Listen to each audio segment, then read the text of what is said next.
What's up, guys? It's Nash here with Team DSG. Here with Jacob, doing a deck profile for this past weekend's case tournament. Jake, what'd you play this past Saturday? Dogmatika Eldlitch. Dogmatika Eldlitch. All right. Well, how did you enjoy the weekend?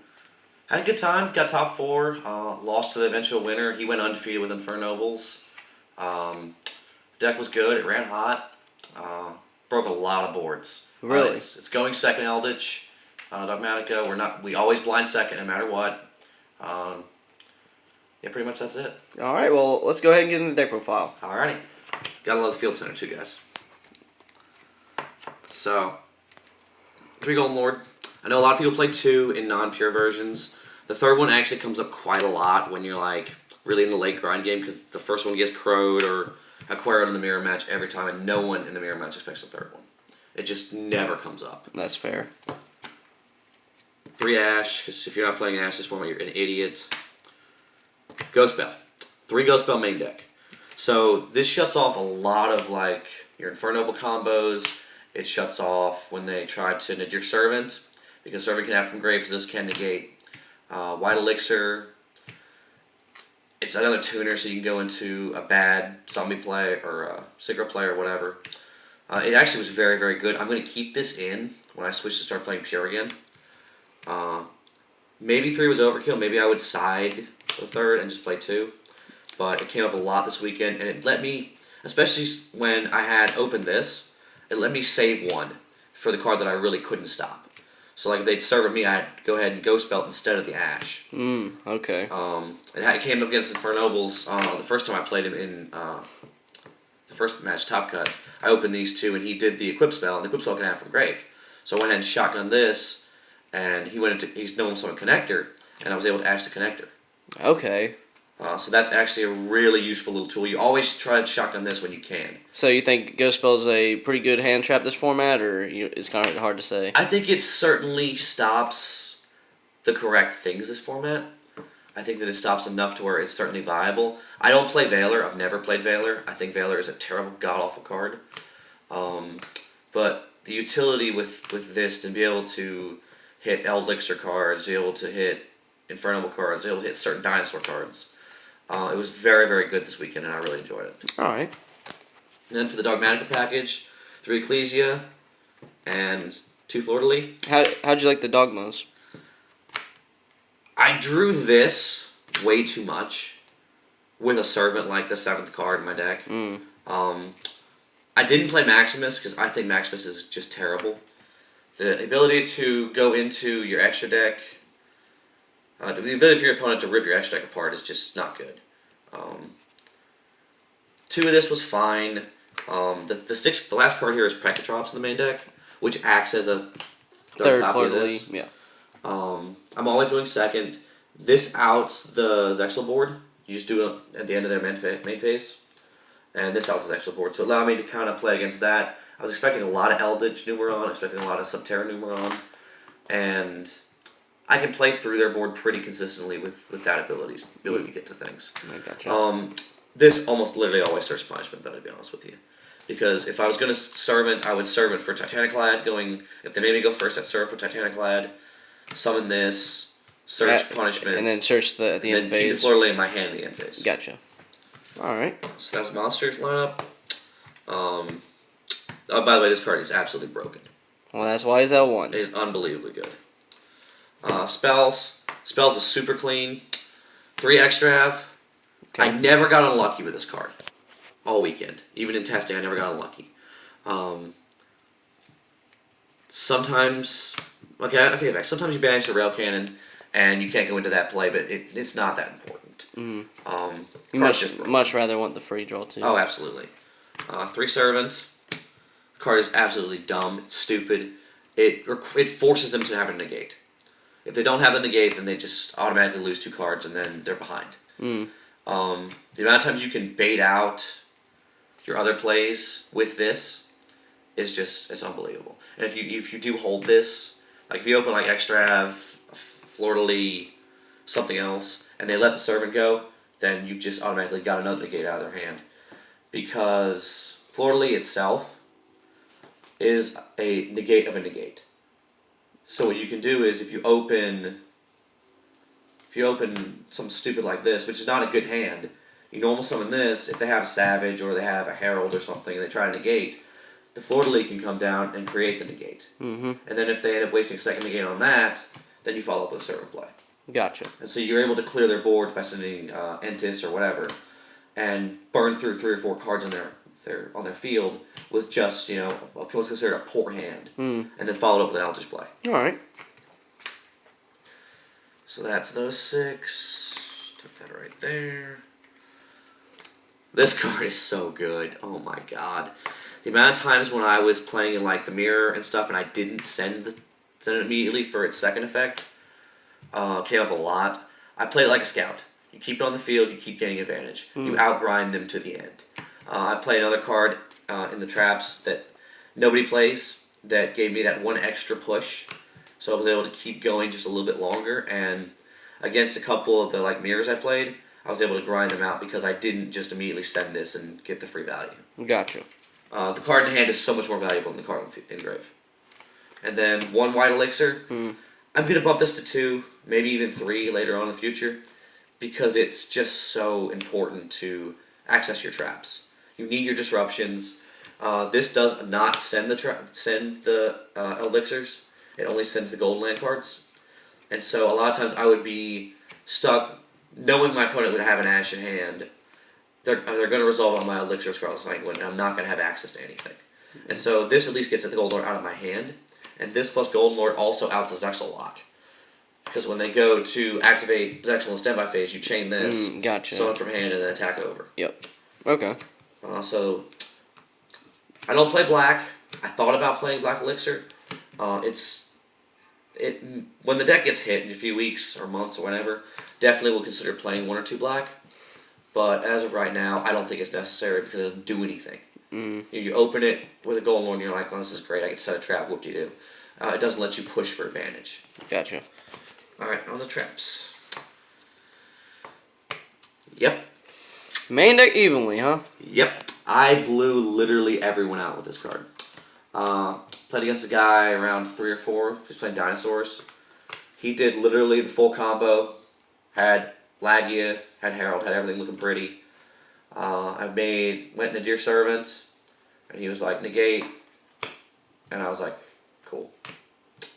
Summoned Packet Drops, attacked over it, popped it back row, evenly him.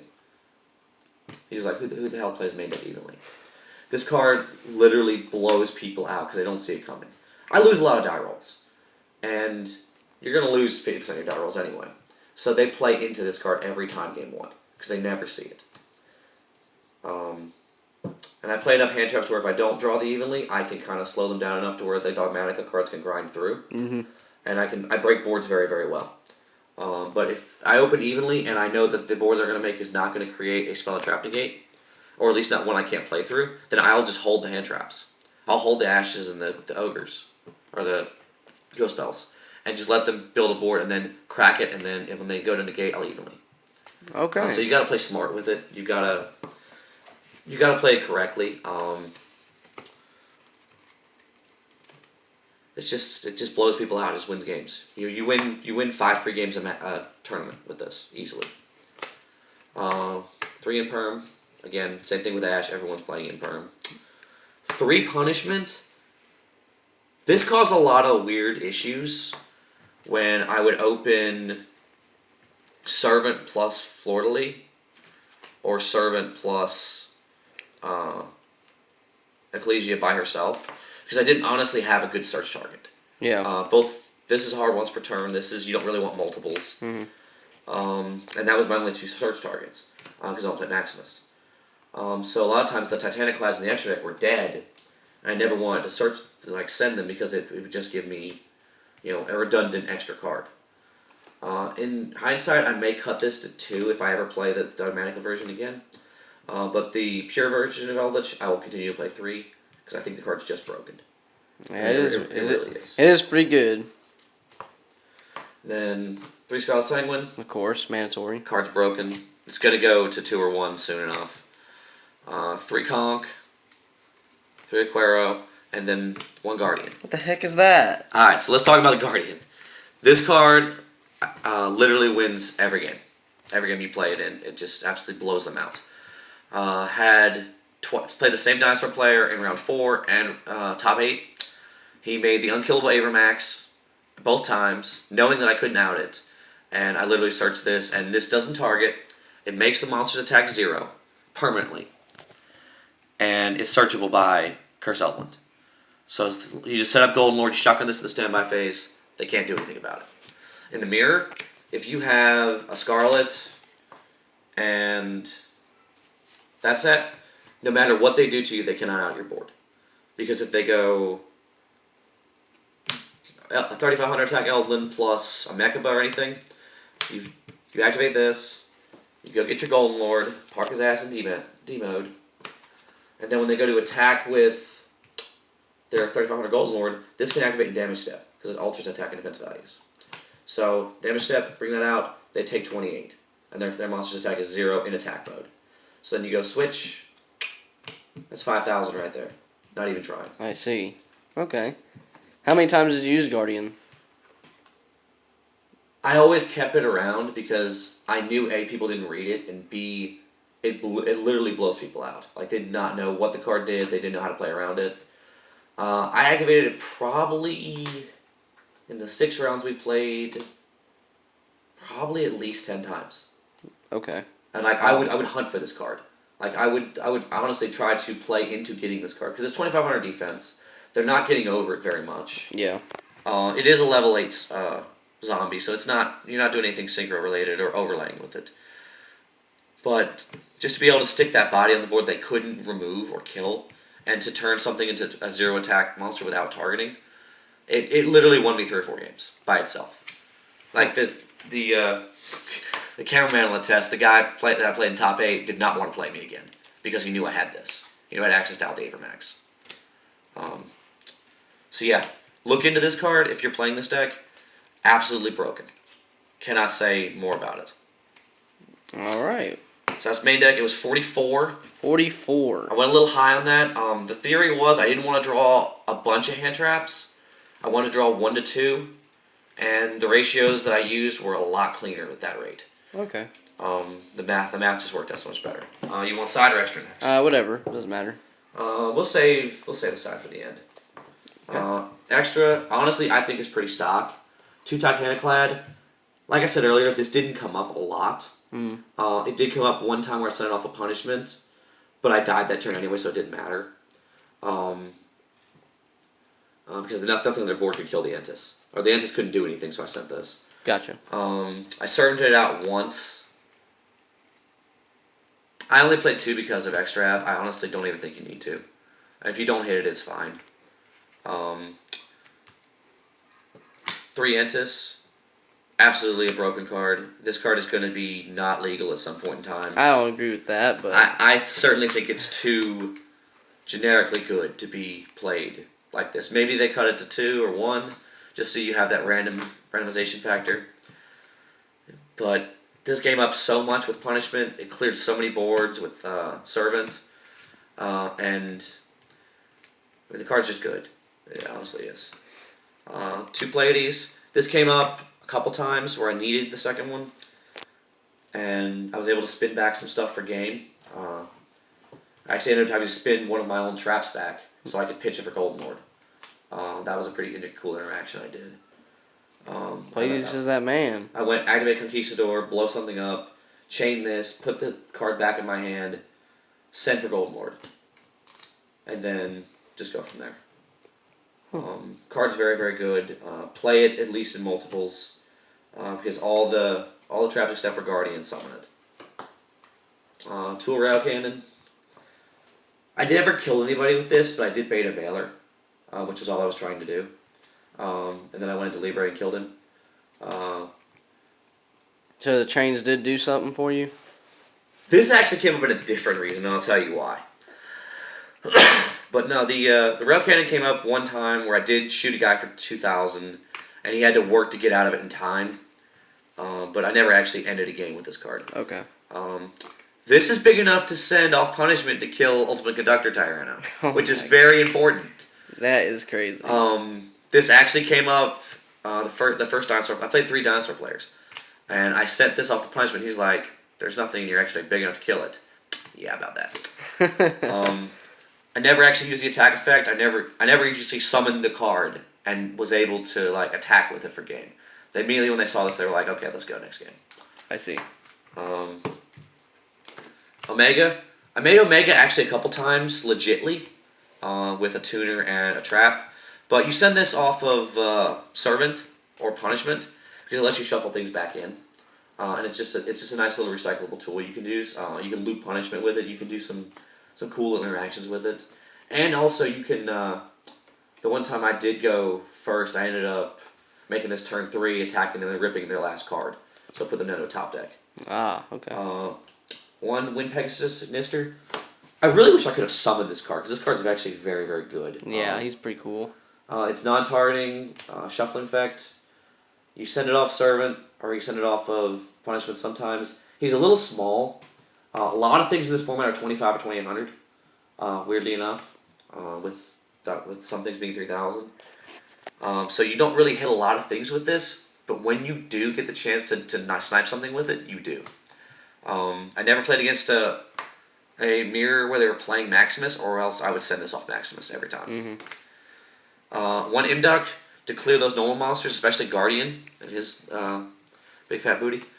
It clears it out so you can set your traps in end phase. And I did actually kill...